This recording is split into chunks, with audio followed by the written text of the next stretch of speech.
मैं भारत को भारतीयता की मान्यता के आधार पर फिर से खड़ा करना चाहता हूं, उस काम में लगा हूं। सवेरे से शाम तक आपका दिन कैसे बीतना चाहिए, ये पूरा का पूरा आपके आचार में आता है। दिनचर्या, दिन को कैसे बिताना, ऋतुचर्या, ऋतु माने जो मौसम बदलते हैं उसमें आपका आचरण कैसा होना चाहिए। अभी एक खास तरह का मौसम आ गया बारिश का, तो उस समय आचरण कैसा होना।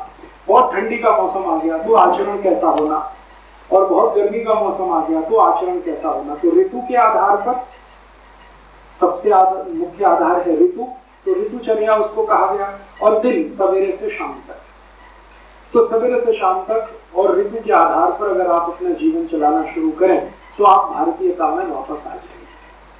अब आप बोलेंगे इसके बारे में कुछ माहिती है क्या? हाँ है, छोटी छोटी माहिती है, छोटी छोटी बातें हैं जिनको आप ध्यान रखते हैं। सबसे बड़ी बात यह है कि आप समशीतोष्ण जलवायु में रहते हैं तो शरीर भी समशीतोष्ण रहे। समशीतोष्ण हर जगह सम में रहे शरीर।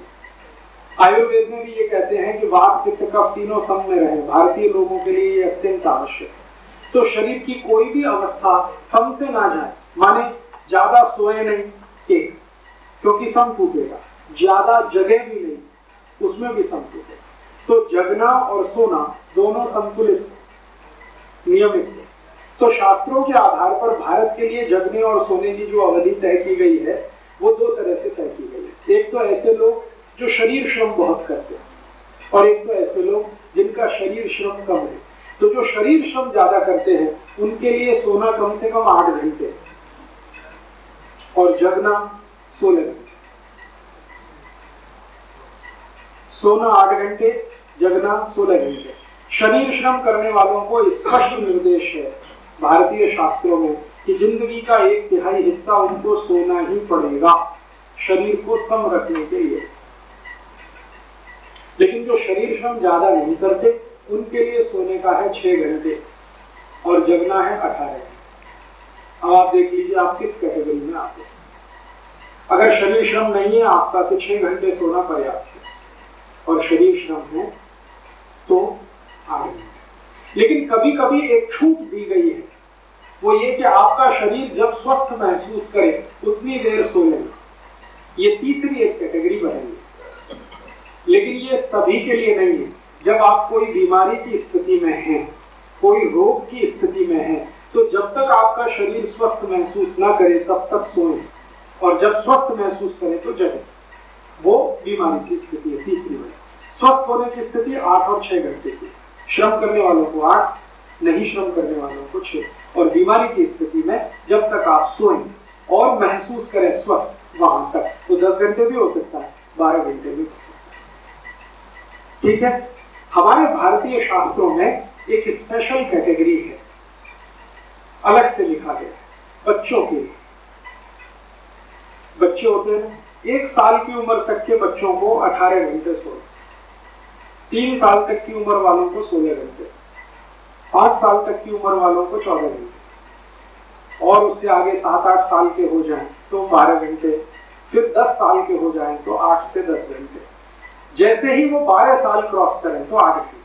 जो शरीर श्रम वाले हैं उसी कैटेगरी में आ जाए। और 15 साल की उम्र का लड़का या लड़की माना जाता है कि वो मनुष्य होने की स्थिति में है, तो फिर वही श्रम वाला अगर मानसिक श्रम करता है तो 6 घंटे, शरीर श्रम करता है तो 8 घंटे। तो आप इस फॉर्मूले को अपने जीवन में हमेशा ध्यान।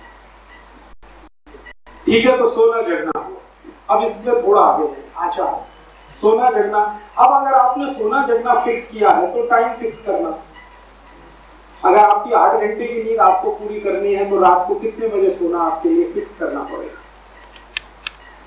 8 घंटे की नींद चाहते हैं तो रात में कम से कम आपको 8 बजे 9 बजे तक तो सो ही जाना पड़ेगा, तभी 8 घंटे की नींद हो सकती है। तो इसका माने ज्यादा देर रात्रि जागरण भारतीय संस्कृति के प्रतिकूल है, तो ज्यादा रात्रि जागरण ना करें। लेकिन समय विशेष पर कोई ऐसी परिस्थिति है जिसमें आपको जागरण करना ही पड़े तो वो साल में 2-4 दिन से ज्यादा नहीं होना चाहिए। अभी जैसे समय विशेष कोई आया, आपके घर में कोई पूजा हो गई, महाभारत का पाठ या मान लीजिए रामचरितमानस का अखंड पाठ हो रहा है तो 24 घंटे पूरा होता है, तो उसमें एक विशेष परिस्थिति है तो साल में एक दिन आप ऐसा 2 दिन ज्यादा से ज्यादा 5-6 दिन हफ्ते भर का पीरियड है जो आप इसके लिए निकाल सकते हैं, लेकिन रोज का ये नहीं है। तो आप जरा सोचिए कि बेचारे ये लोग जो कंप्यूटर पर बैठ के अमरीकियों का काम करते रहते हैं, जिनको आप सॉफ्टवेयर एक्सपर्ट्स कहते हैं या बिजनेस प्रोसेस हाउसिंग में काम करते हैं, ये सब लोग भारतीय संस्कृति के विपरीत हैं। रात को सोते हैं, रात को जगते हैं, दिन को सोते हैं, और इसी का दुष्परिणाम है 35-40 की उम्र तक आते आते किसी को दमा, किसी को अस्थमा, किसी को हार्ट अटैक, किसी को डायबिटीज, किसी को नपुंसकता, ये सबसे ज्यादा बढ़ गई।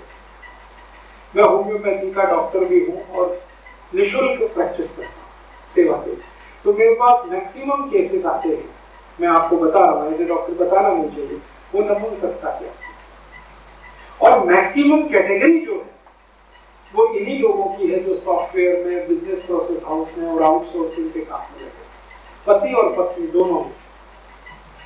पत्नी 35 साल की है, पति 40 साल का है, 10 साल शादी हो गई, बच्चे नहीं हो रहे, और वो कहते हैं जी राजीव भाई, वो धीमे से बोलते हैं कोई ऐसी दवा बताओ कि अपनी पत्नी को संतुष्ट कर सके। तो मैं उनको मजाक करता हूँ कि यार तुमने पुराने राजा महाराजाओं की कहानियां नहीं पढ़ी? कहते क्या कहानी? मैंने कहा एक राजा के पास 100 रानी होती थी, कैसे संतुष्ट करता था, तुम एक को नहीं करता। तभी वो परेशान हुआ। मैं कहता सोचो तो सही कि एक राजा के पास 100 रानी तो संतुष्ट तो करता होगा, नहीं तो भाग जाएंगी कि नहीं, कैसे रहेंगी उसके पास, और तुम एक को नहीं संतुष्ट कर पा रहे, तो तुम्हारे जीवन शैली में और राजा के जीवन शैली में क्या अंतर आया, जरा देखो। तब उनको रियलाइज, ये नपुंसकता सबसे बड़े पैमाने पर फैल रही है इस क्लास में जो सॉफ्टवेयर में काम कर रहे हैं या बिजनेस प्रोसेस हाउस में काम कर रहे हैं। मुझे ये कहते हुए बहुत डर लगता है कि इस पूरे क्लास में 70% नपुंसक, स्त्री और पुरुष को 70%, इसलिए उनके यहाँ बच्चे ज्यादा नहीं हुए। आपको ऐसा लगता है कि वो बच्चे करना नहीं चाहते, हो ही नहीं रहे, करना नहीं चाहते वो बात अलग, हो ही नहीं रहे, क्योंकि जीवन शैली का ये जो बिल्कुल उल्टा हो गया, रात को जगना सुबह को सोना, यहाँ तो बहुत तकलीफ है। तो भारतीयता में अगर रात को आप सोते नहीं और दिन में आपको सोना 4 से 5 के बीच में, कोशिश करिए अगर इसको फॉलो करें। इसको फॉलो करने में जो सबसे बड़ी रुकावट आपके घर में है, अगर आप उस पर विजय पा लें तो ये आसान है। टेलीविजन, अगर टीवी का कनेक्शन काट सकें, या तो कंट्रोल आपका इतना हो कि हम जब चाहेंगे तभी स्विच ऑन होगा, नहीं तो कोई बात ही नहीं है, तो आप इस पर काबू कर सकते हैं। और आपके बच्चे भी आपको देखकर करें। टीवी रखिए लेकिन कंट्रोल रखिए रिमोट पर, और अगर कंट्रोल नहीं है तो कनेक्शन काटिए। उसमें कुछ दुविधा मत पाइएगा कि कनेक्शन काटेंगे तो दुनिया से पिछड़ जाएंगे, ऐसी उसमें कोई बात नहीं आ रही है कि आप दुनिया से आगे निकल जाए।